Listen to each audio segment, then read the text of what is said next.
Have you ever felt that tiny moment, that split second, when you know what the right thing is and still you swallow it? Maybe it's staying silent when people gossip or downplaying your spiritual life so you don't stand out. Those little compromises feel harmless, but inside they chip away at your strength and stunt your spiritual growth. In this episode, we dive into why compromising with ignorance, even just a drop, weakens your inner life, pollutes your intention, and disconnects you from your soul. And more importantly, we explore how to recognize those moments as they arise so that you can consciously choose the path that leaves you feeling powerful and aligns with your deepest values. My name is Abhinabha, and you're watching and listening to Spirit Matters, a podcast helping modern seekers integrate their spiritual awakening into their daily life.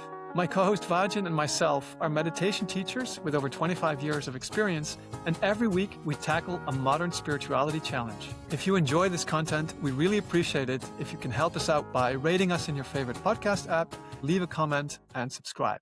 Thank you. Now let's dive in. Today, I wanted to talk about a teaching that our teacher Sri Chinmoy taught us and that he was very adamant about. And I think it's a teaching that is not often discussed on the spiritual journey, but that is very powerful. And it's the teaching no compromise with ignorance. And I think it's good to distinguish that we don't mean no compromise at all, like you become a rigid, unbending person who never is flexible.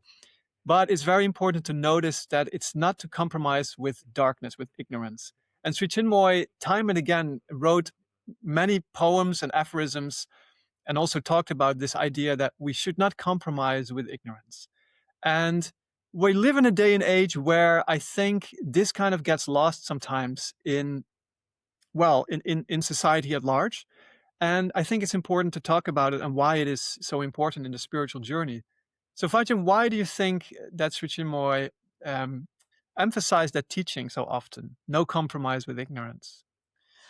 I would say from my experience with this idea of compromise and there's two distinguishing and important factors that you have to think about. And so the first one of these is if you are faced with two choices in front of you or there's two forces at play in your life, you can say there's ignorance and there's wisdom or light.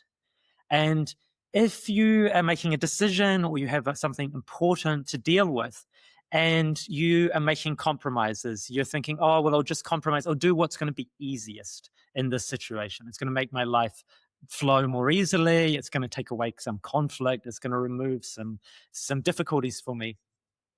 At that moment, you're choosing to you're taking a mouthful of some ignorance and some light.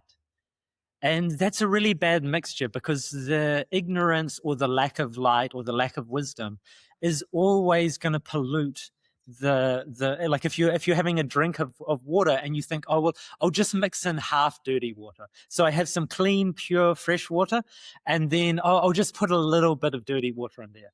That dirty, polluted water is going to spoil all of the pure, delicious, clean water that you have. And so it's the same way when you're making a decision. If you've got some important decision to make, if you think, okay, well, I know this is the right thing to do, but if I make some compromises and this will make it easier and people will accept this much more easily, you're polluting the purity of your intentions. And so that for me is the second part, is that when you're making compromises, and what we mean by a compromise is where you're giving up something that you value to make a negotiation or a decision or a situation to make it happen more easily. Yeah, in the human life, sometimes we need to do that when we live together with other people. Like, somebody wants to keep the window open, somebody else wants to keep it closed. And then we have to find a healthy compromise. That's no problem there, right? That's necessary. Exactly. When does it become problematic, though? So I think it's when you are making a decision that is based on some deeper fundamental truth. And so we all know that there's decisions we make each day where it doesn't really matter if we choose option A or option B. If we have an eggplant parmigiana for lunch or we have a salad. It doesn't really, in the span of our life, that's not going to be one of the important decisions we make. But if we're thinking about a decision where it involves consciousness, it involves intention, Can you give an example? Like give a practical example.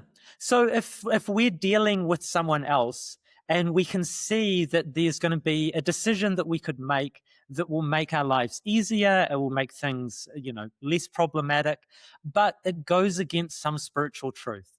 So we know, for example, like I have a spiritual truth that I should always treat people as ends and not as means. So I should value their individuality and their reality above what's going to be most expedient for me or what's going to make my life easier. And so if I'm making a decision or I'm in a negotiation with someone and I see that there is some sort of shortcut I could take, I could offer them something that I know is not going to be in their best interest, but it helps me and it makes my life easier, then I'm treating them as like a means to making my life easier. Yeah, and there's And nobody who's gonna find out about that. Like the other person no, will not find out, and it's but easy to do. There's nobody and who's so gonna.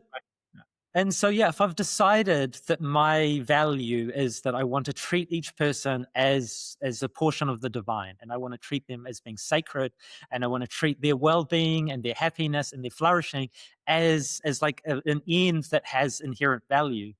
But then I've got these opportunities like, oh, well, if I just sell this person this good that I know is not really what they need and it doesn't really going to suit them and it's not really going to fit the purpose they're looking for, but it means I can get rid of it and it means I can get some money and it's going to make my life easier. It's in those moments that there's some level of compromise that you're making that in some ways betraying yourself. You're Yeah, so betraying we your could say that highest part. compromise is the betrayal of your own higher values, Yes. right? And I have an example I was thinking about when that happened in my life. I was a young seeker at the time. I was part of the Chinmoy centers, and I had a job as a dishwasher in a vegetarian restaurant here in Amsterdam. And I was in a very good period of my spiritual life. Like I had really good meditations. I was happy. I was feeling the peace and the joy.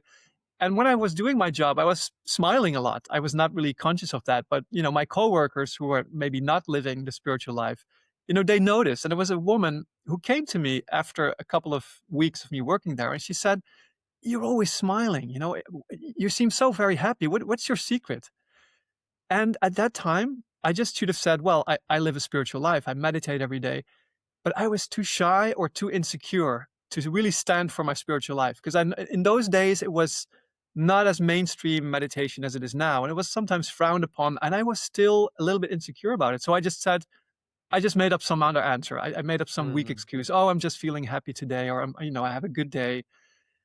And when I said that, I immediately felt weakened. I felt like this was not the answer I should have given. Because if I had told her I was meditating, I could have inspired her. And who knows, mm. maybe whatever, weeks or months later, she would have tried it herself or she would have been inspired.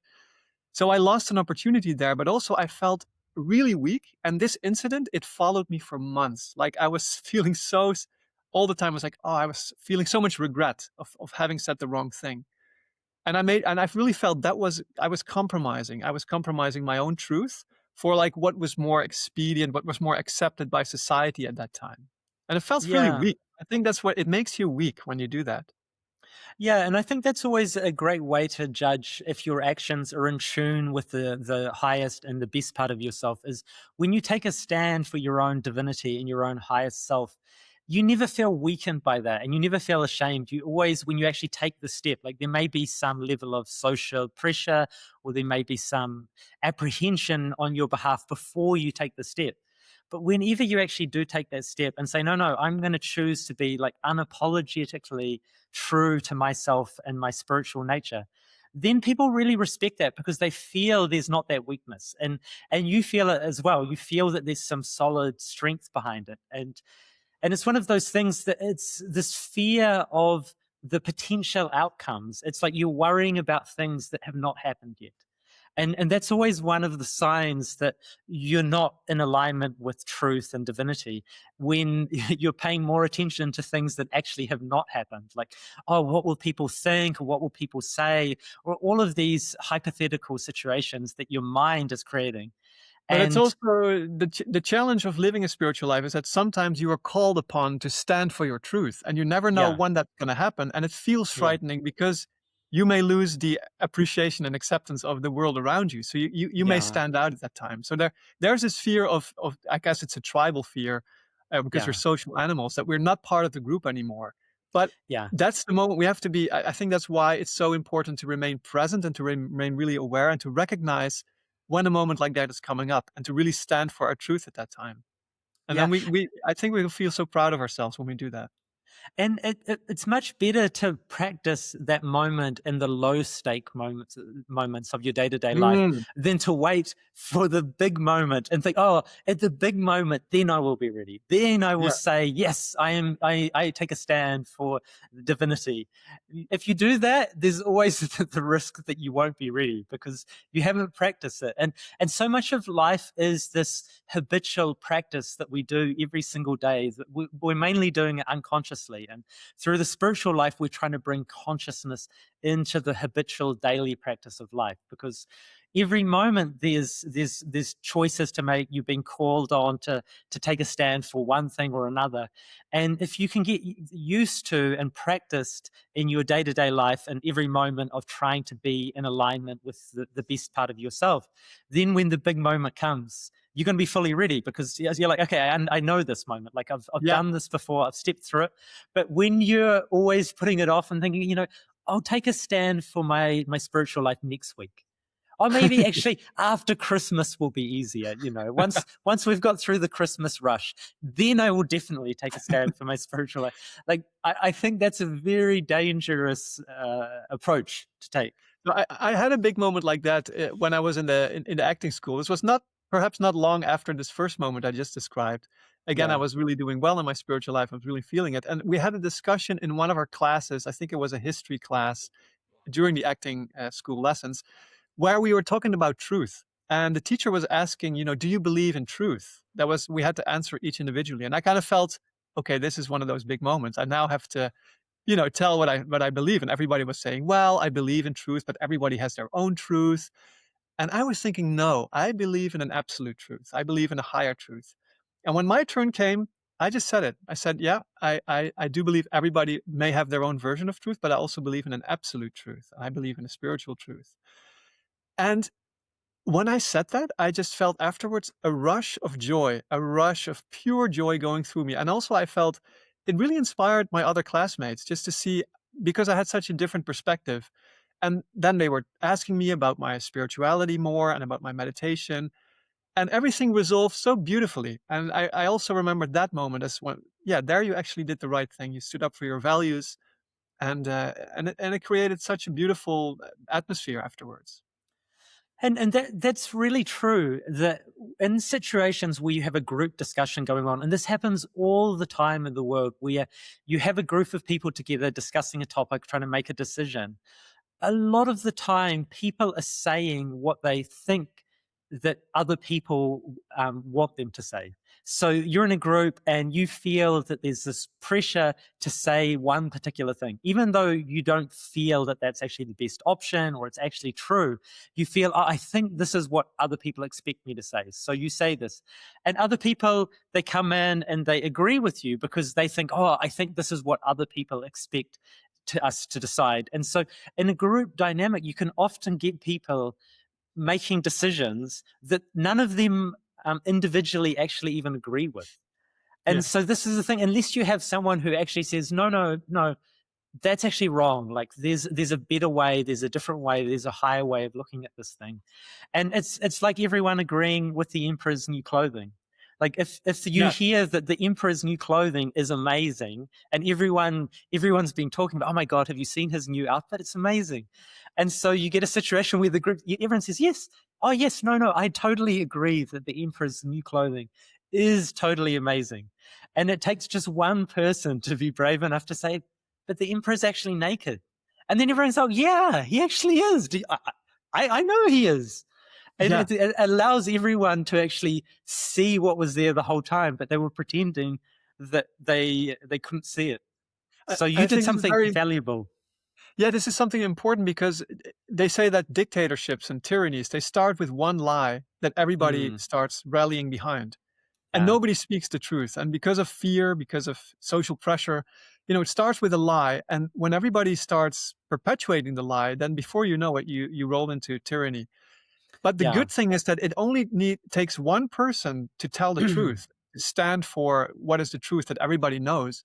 and to speak that truth. And in ancient Greece, they had a concept called paresia, and it's called speaking truth. It really means, especially on moments when it's very unpopular or very uncomfortable or very risky to do that.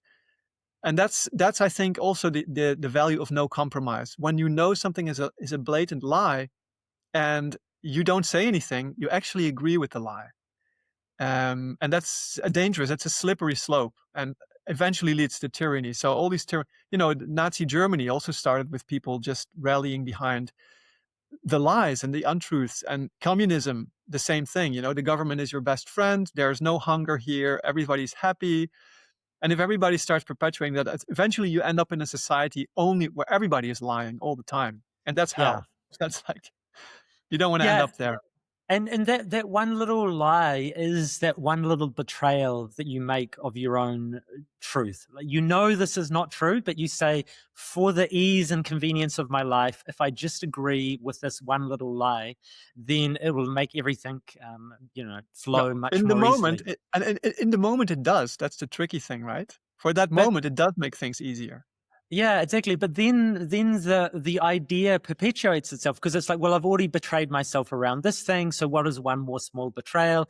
And all these small betrayals build up upon each other. And so at some point, you start to even forget that there is a truth, and there is something that you believe in, and there is something beyond the lies or the stories that people are telling in the environment around you. So it is this compromise. That is really a situation where making compromise with ignorance has a tremendously detrimental effect both to all of the individuals in a society, because in that situation everyone knows that everyone else is lying. So then you can't really trust anyone. Like, it's destroyed social trust, because if you know that your neighbor is lying and he knows you're lying and your other neighbor's lying, then how can you have an honest, open, truthful conversation about what's really happening? Because you already know that each other is a liar. And so it really destroys social cohesion. It really destroys any sense of the ability to truly communicate with anyone else. And everyone becomes to feel isolated, alone, trapped in the system. And so, and we've seen it hasn't just happened once in human history. It happens over and over again.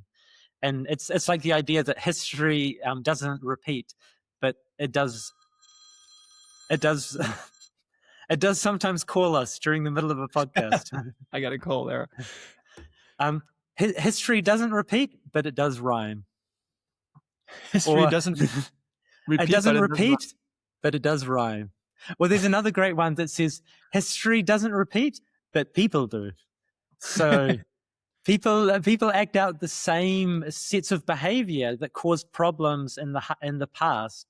And until people really realize what the foundational problem is. And that's the thing, like, you can look back over human history, and there've been times of openness and democracy, but then there's been, like, equally following directly after that, there'll be a time of, tyranny, and a time where governments or forces come in and take away people's freedoms again. So it's like, we kind of think that there's been this linear journey from sort of exploitation and tyranny towards freedom and democracy.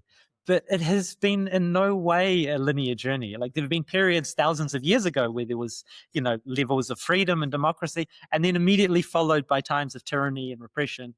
And it's the same in our cultures now. We think, oh, we've solved all of the problems of the past, and we're somehow in a new era where we're not going to have to face those problems again. But we may at this moment have some structures which are not overly exploitative or domineering over you as the individual. But because these things exist inside every human being, until we've really transformed ourselves as human beings, there's always a potential for times of tyranny or times of difficulty as a society to return. So I think we should always be aware of that we're not somehow outside of history. It's not like history has finished and now we're in some sort of utopian age where we'll never again make the mistakes of the past. Because that's immediately when you start to make the mistakes of the past again. Yeah. And Sri Chinmoy has written a lot of aphorisms, as I said before, about compromising or not compromising. I just wanted to read out some just to get a perspective. He wrote, An iota of compromise with human beings can save my earth life, but no compromise can I ever make with ignorance night, in if God life is my only goal. And here's another one. My Lord tells me, my son, if you know the truth, then never compromise. Compromise is the forced duty of mutual weakness. And the third one, compromise is not satisfaction. Compromise is not perfection. Compromise is just a clever way of justice light evasion. And I find this one interesting because it's like the evasion of justice light. And to speak about justice light, like Sri Chinmoy also made a clear distinction between these two divine qualities or these two aspects of the divine, one being compassion and the other being justice. And they often operate in tandem, but Sri Chinmoy said always in the end, God's compassion is infinitely more powerful.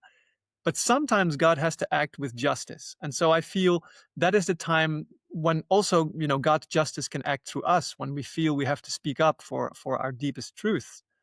And sometimes we don't want to do that. So it's clever justice light evasion. When you feel you have to stand up, but you don't do it just because of social pressure or because of insecurity or because of fear, then you are compromising actually. And it's important to recognize when those moments are due, right? So how do you do that? How do you know when it is time for you not to compromise, like to stand up for something?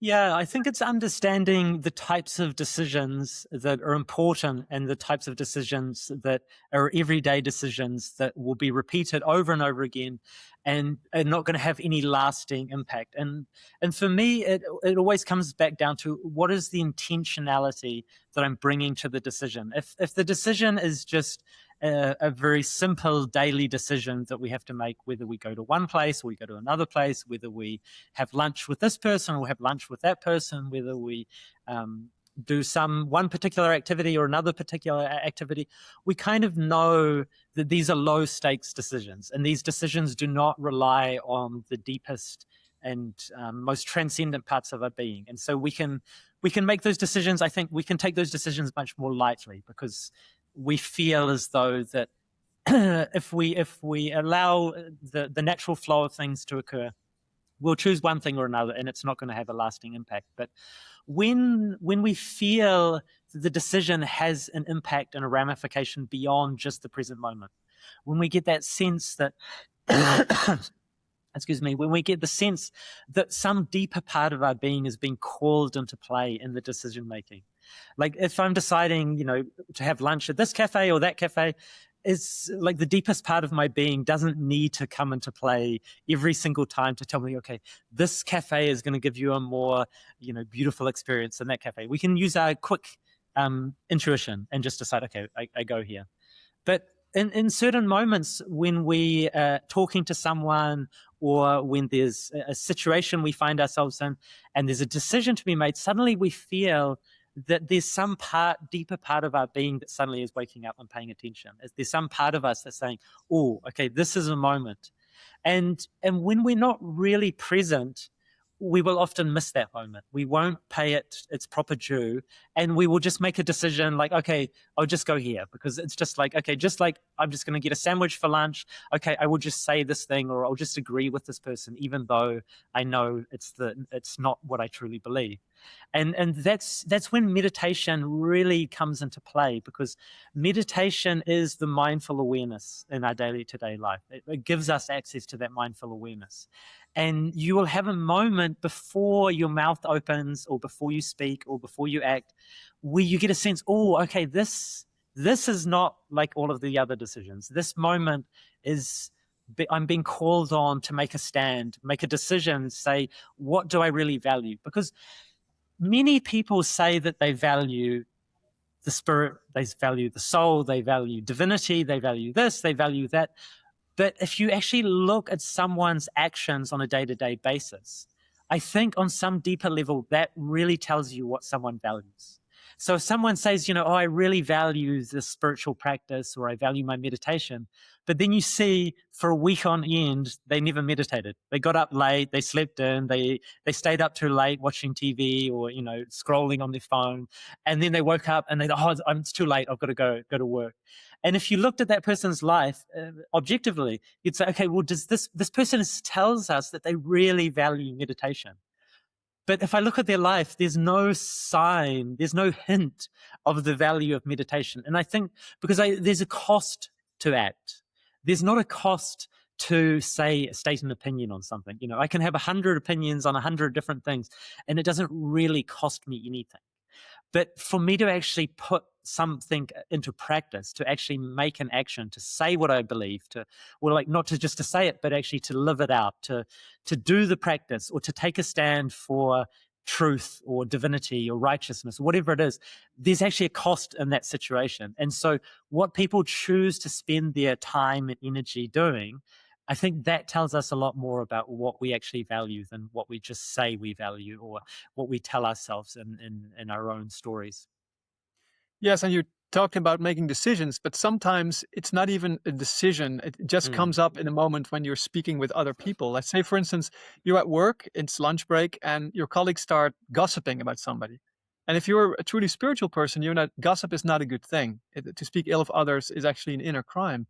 And that's your value. Like, I don't want to gossip. So at that moment, there's a temptation there. Perhaps, you also don't like that person, and there's a temptation to kind of add to the gossip. Or to there's stab them while they're down, while they're not even there. Exactly. Or there's just the option of just keeping quiet. But there's also the option to speaking out at that point, to say, hey, listen, I think that's not on. Or you could say, like, I don't want to gossip. Or you just can stand up and leave the room. But at the other hand, you don't want to be that guy that always is, speaking out and causing conflict. So where's the healthy balance there? Like, what would you do in a situation like that?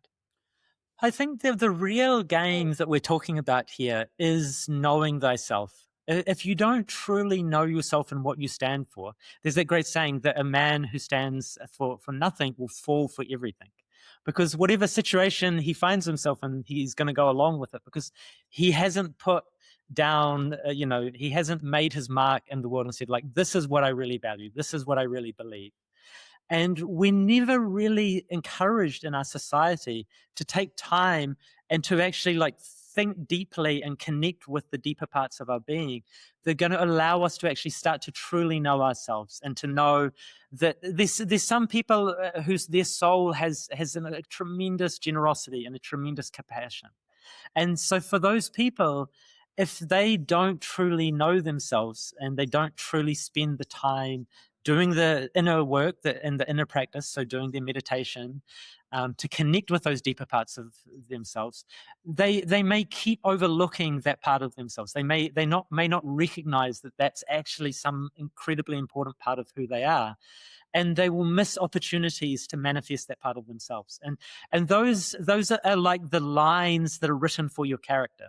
So when we talk about the divine Leela or the divine play, we say that your character has a particular role here to play. But you may have seen the script, but you've forgotten everything. You've forgotten all of your lines. And when you do your practice and you really get to know yourself, it almost helps you remember some of your lines. And say you're someone who loves generosity and compassion, and suddenly you recognize, oh, this is a moment where I could say my lines. This is the moment I've been looking for. This is the moment where you can step out onto the stage and say, hey, I will be there for you. I am someone who, my role here is to offer my compassion and my generosity to others. And many of us miss those moments because we don't know ourselves well enough to recognize the moments where it's our turn. Like our lines were there, but because we've forgotten the script. And that is one of the greatest joys that you can have in life, is when you can recognize a moment where your character is supposed to do something and you actually do it. Because when you miss those moments, like you said with the dishwashing incident, there was a moment where you were suddenly being called on. I was like, this is your moment. You've got your lines. Say the lines. Say the lines. Yeah, And I forgot it. you totally fluff it. And you say something totally stupid. And then that's why you look back and you think, oh God, what was I thinking? Like, that was my moment. Like, I actually have a line to say there. Like, hey, Yeah, I love it. I've been doing my spiritual practice and it's great. And then like, wow, you did you acted out part of the divine Leela in the proper way at the proper moment. And I think that is so fun. It's just like, even if I can't prove to you that that's real, at least if you can imagine that there could be situations where there's actually the right thing for you to say, you actually have a line that's actually going to be meaningful. It's going to be meaningful for you, but it's going to be meaningful for the situation and the people around you. Like, wouldn't that make life so much more interesting and fun, even if you just went around imagining that this was a thing? And every now and then you might find yourself actually doing the thing at the right moment. And suddenly you feel like that felt so different from my ordinary everyday interactions, like chatting with my mother or, going to visit my Yeah. friend after work. You're Those uplifted. You're really uplifted. Yeah, it's like, wow, that felt really special. And, I've had moments in my life where I've said the right thing, or, I've said my line, I've said my piece, and it resonated, and it hit home. And the more often you can do it, and the more skilled you can become at remembering your lines and saying them at the right moment, the more fun life becomes. That would be such a life to live if you went around. It kind of reminds me, actually, just of Bill Murray in Groundhog Day. So because Bill Murray got stuck in Groundhog Day in the film, and he's repeating the same day over and over and over again, he has the opportunity to practice all of his interactions with all of the other characters in the town. And so he starts to figure out the right things to say to the right people at the right moment to create like beautiful and interesting and fun interactions. And I mean, we don't get the opportunity to replay each day over and over again. But if you could become someone who had that skill to feel the situations out and to say the right things to the right people at the right time, to really resonate, to really bring the best of your character into play in your day-to-day life, what a life that would be. And the moments I've experienced that have been so much fun. Like, that's the thing. Like, for me, it's Yeah. like, wow, that was really fun. Like, I can't believe I said that. And that was the exact right thing to say to that person in that situation. And you just feel so grateful. You just feel like, wow, like, if I could do that more often, my life would become so much more enjoyable and beautiful and meaningful. Yeah, and I think again, meditation is the answer there, because meditation dives deep within and you uncover that secret, forgotten script of your soul that Yeah. you saw just before coming down to earth. You saw the script, you knew your role, but again, the clouds of ignorance, they cover our soul, and we forget. But coming back to the gossip in the lunch Mm. hour, Yes. but sometimes it's good not to say something. Sometimes it's good to speak out. Is it a thing that you have to just trust your intuition there? Yeah, like, you have to understand what your role is. Like, some people are like real warriors for truth, and those people cannot stand to be in places where falsehood and wrong forces are taking root, and they will feel and know, because they've felt it 100 times before, where they feel something is happening in the situation, and they feel that I have to say something here, and they almost can't help themselves, and that can become problematic if you do it in excess, if you don't have the right calibration. Like, if you, every time you see someone doing something that you don't agree with, if you start scolding them or berating them, like, your life is just going to be full of conflict, because you're saying it. You may be correct that someone may be doing the wrong thing, but it's not your moment. It's not your moment to speak there. It's like this person, and very often it's the case that someone will only learn the folly of their ways by getting the full impact of it. And if you try and steal everyone else's lessons in life, if you try and say, hey, you're doing this wrong, oh, you are doing that wrong, and you are doing this wrong, it doesn't help the people, because they don't get the emotional and the spiritual impact of what they're doing. Whereas if someone is gossiping, it's almost, that's part of who they are at this point, and they're doing it because they haven't learned a better strategy, or they haven't seen that strategy is not going to work in life. And sometimes they need to keep doing that until they really get the full consequences and repercussions. And I think very often people only really feel the real repercussion of gossiping when they're gossiping about someone and that person walks in and hears them gossiping. And that is just, everyone in the situation feels so ashamed in that situation. Like, if you've ever been in a situation where someone is gossiping or talking about someone else and they don't realize that that person is actually there, or is nearby and is actually able to hear. Like, if you've ever seen that situation, which I've seen a couple of times in my life, it is so cringe. It's just like the worst possible. You just look at it and you're like, oh God, that is just so embarrassing. for everyone involved, but especially mainly for the person who is doing the gossiping, because gossip only works when the person is not there. And if the person somehow catches you doing it, suddenly you feel incredibly ashamed. You're like, oh God, like that was really not a good situation. So yeah, like there's no hard and fast rules, because like a play, the characters are changing so quickly. Yeah. People are coming on stage, people are going off stage. Um, so you have to become an expert player of the game of life. And so that's really what we're trying to help people realize, is that there is a way to live incredibly skillfully and incredibly thoughtfully, and having boundless, profound experiences. And I like to think about, if we talk about the game of life, or the play of life, and we want to think, okay, we know who the star players are in world football and in golf and tennis and all of these things.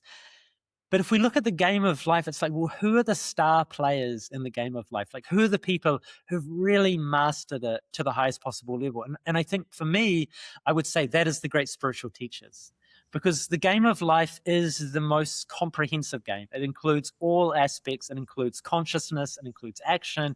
It includes manifestation. It includes every single moment of your life is part of the game of life.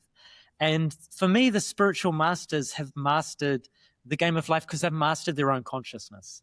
They understand the world of consciousness and intention, and it allows them to play the game at a much higher level than any other people on earth are able to play the game. And I see that through my own teacher. He had a remarkable ability to interact with everyone with complete presence, and whether it was the housekeeping attendants at a hotel in Vietnam, right through to senior leaders in the United Nations, he would feel completely relaxed and comfortable and at home with all of these people, like playing from the lowest to the very highest levels of the game. And he would find ways to talk to them that resonated with them in a unique way. So the way he talked to one person would be completely different to the way he would talk to someone else. And so that's an amazing ability, because very often as humans, we get stuck as playing one character. We become too one-dimensional. And so same sort of character, we play it in every single interaction. But a spiritual teacher or a spiritual master, he has the subtlety to be able to understand that for this person, they need this type of feedback. And for that person, they need a completely different style. And we see it in our spiritual community that some people, our teacher was very strict with. He knew that he could push them really hard, and he could tell them exactly what they were doing right and exactly what they were doing wrong. And for them, they would get so much out of that very strict and very focused feedback. Whereas other people, he was so loving and compassionate. And he said, you do your thing. Like, I'll always have time for you. I'll always have love for you. And he didn't require any strictness from some of these people. And so you see, it's the same teacher, but his teachings are completely bespoke to the souls and the unique situations and the unique qualities and abilities. And I think that's such a beautiful thing, because if you talk to everyone in the world in the same way, you're going to end up having some good interactions. You're going to have some bad interactions. You have some people who just won't get you. You're going to have people that you just won't understand. But if you can learn to be so present to the being that's in front of you and to interact with them in the way that is going to be most beneficial for them in that moment, that allows you to unlock so many beautiful experiences that you would not, that otherwise would perhaps never be manifest here in the world. What a beautiful way of describing the spiritual teachers, Vajin. Thank you. That was wonderful. I totally agree. And yeah, we both had the good fortune of witnessing our teachers' interactions and how absolutely loving he could be, and also how absolutely he could give scoldings, when he was dissatisfied with somebody's progress and he felt that person could handle it. He said actually a scolding is better or as good as a blessing. It's a way where a spiritual master shows his strictness, and sometimes it's a necessary strategy to make progress. And I've been in the room when Sri Chinmoy was scolding somebody, and you can feel the absolute, it's a divine power. It's not a destructive power, but it's an absolute power that just changes you. You just have no Mm. choice. You have to change your behaviors. You have to adjust. And sometimes that is a good strategy, tough love. We have a saying in my language, if I translate it to English, it's soft healers make stinking wounds. And it's a way of Ah, saying the spare the Dutch. rod, spare the rod, spoil the child, they say in English. Yeah, But I like that idea that sometimes if you're too soft, you're going to make a wound that's going to stink and smell and fester. And yeah, yeah, when I think about what is one of the problems in our societies nowadays is these, nihilism, these often young men, they're in their basement, they're playing video games, they're watching porn or whatever. They're not doing anything with their life. And obviously, they're not fulfilling their potential. They do not need a loving and compassionate, parent who's just saying, "Oh, you just do what you want to do. You just go ahead." They need some strictness. They need some tough love. They need somebody to say, "Get up, make something of your life. Stop playing these video games. Clean up your room and get a job and go out and do something in the world." So sometimes this tough love is the right strategy. And yeah, with others, you need to be compassionate and you need to be. And I think what we talked about, how to know when to do what, is one of the great compasses that we have is our conscience. We did an episode a couple of months ago about conscience, yes. and that is it's so well calibrated. Especially when you do your spiritual practice, you actually are calibrating your conscience even more, and your conscience is going to tell you, I think, when you need to do a certain action, when to be strict, when to be lenient. So we can rely on that as well. Yeah, because we're not recommending that everyone goes out there into the world and gives out scoldings left, right, and center, because you'll find that at some point someone will punch you in the face if you Yes, start rightly acting like so. that. And But also so, we should not be go out in the world and be like super loving and kind to everybody and, yeah. encourage well, we should encourage people, but not being like super soft and loving. Sometimes we need to be strict when our own values are being threatened. I think it's time to be strict.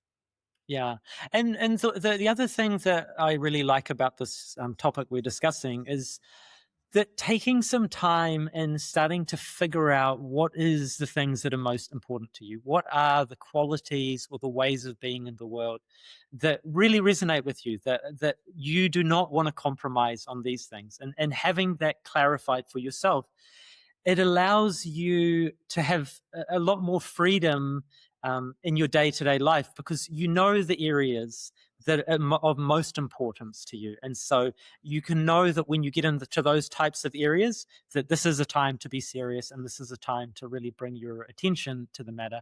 And then you know that in some areas that they're not the most important things for you, they're not things that your soul feels a particular calling towards. And I know for me, my spiritual name means swift, strong, spirited, and heroic. And so whenever there's a situation where there's a calling to step into those qualities, I know that I have to be ready. And it was like when we talked in last week's episode, where anytime I found myself in a dangerous, serious situation, a part of me immediately, intuitively comes to the fore, and it's so natural and spontaneous, but I know it's my true character acting itself out. You had And a line there. You had one of your it's lines coming up. yeah, it's so fun. It's really like, wow, this is something that I'm meant to be doing. And whenever I've found myself in those situations, whether it's in the mountains or in the outdoors, where there has been some danger and there has been the call to step forward, to take responsibility, to be brave and heroic and help in these situations, I'm always is up for that task. And I think that's colored so much of the activities that I enjoy. So the fact that I enjoy being in the big mountains, that I enjoy being in wild places where there are consequences, because there is something about that calls to that brave and heroic part of my being. And I love the concept of being out and doing hard things, like doing ultra marathons, but not just on a road or in a city. For me, the backdrop and the setting is really valuable. And so, as you know, you've been to a few of my races, and like I love racing in Switzerland because the Swiss Alps have this particular type of beauty and majesty. And it just, for me, it's the exact right place for my character to act out some of these heroic qualities. But the setting is perfect. Like, if I'm doing something really hard and challenging in the mountains, I'm running up a big mountain pass, and I look around and I'm like, wow, this is the right setting for my character at this particular moment. It's really calling out, it's calling to the deepest and the best parts of me to offer them themselves fully in that moment. And each person will find the right setting for them at times. And so once you start to get a sense of what your character, what are the key attributes or qualities of your character, then you can really start to become a lot more fine-tuned. Okay, what stage is the right stage for me? Is it in my working life, or do I need to find another area outside of life where I can offer these things? And you start to align your life more fully with the character you're playing. Because that's the thing, like if you've got this character that you should be, or you could be acting out, that when you do act it out, it gives you so much joy, but you never put yourself in situations that call on that character to come out. If you've got this heroic character, but you always just stay in a very small local environment, you just go from work to your home, and you don't try and create any situations where that part of your being is able to express itself, perhaps you'll go through your whole life and never really get the sense or the ability or the experience of who that deep character is. And I think everyone has had moments, or everyone's got this curiosity. Like, it's the eternal question, who am I? And there's some part of that is the sense that I know there's a character in me that feels real and wants to express itself, but I don't know who it is, or I don't know what to say, or I don't know where to say it. And when you can try and fine tune yourself through your own consciousness, and that's, we've said it 100 times, and we'll say it at least 1,000 more times, that until you do the practice and develop the awareness, it will always be like, as some sort of mist. It'll be like, trying to grab hold of, a handful of water. You'll try and grasp it, and it'll just slip through your hands. You mean But consciousness? yeah, I mean these subtle feelings, like this idea, there's this knowing that there's something more to us, but we can't quite pin it down. We can't quite capture it, because it's something beyond words, and it's something that requires a more subtle and fine ability to experience consciousness, to really start to experience it fully. But yeah, I would say, I know for yourself, and I know for myself, and I know for many of my other friends, that over the years you see that people's lives can become just ever increasingly more interesting, because they're starting to get closer and closer to being the person that they're meant to be. They're getting closer and closer to really acting out this divine role that's been given to them, and being able to say and do and be the right person at the right time.